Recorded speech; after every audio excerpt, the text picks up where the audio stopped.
পৃথিবীতে সবচাইতে ৩৬৫ দিনের মধ্যে শ্রেষ্ঠ দিন কোনটা? আরাফার দিন।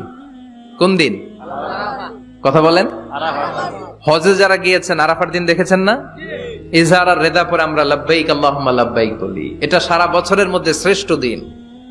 আল আরাফা আল হাজ্জু আরাফা, আরাফাটাই হজ। কেউ যদি আরাফার দিনে থাকতে পারে তার হজ হয়ে গেছে। আলহামদুলিল্লাহ কোন? আলহামদুলিল্লাহ। আর হজে সব করেছে, আরাফা করে নাই, হজ হবে না। কথা বলেন, হজ হবে না। তার মানে বছরের শ্রেষ্ঠ দিন আরাফার দিন।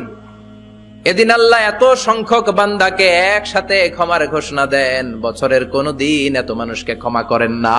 সুবহানাল্লাহ। আবার শয়তান ওই দিনে এতটা লাঞ্ছিত বোধ করে, এতটা অপমান বোধ করে, বছরের কোন দিন শয়তান এত অপমানিত হয় না। এজন্য বিশ্বনবী বলেছেন খায়রুদ দুআ দুআ ও আরাফা, সবচাইতে শ্রেষ্ঠ দোয়া আরাফার দিনের দোয়া।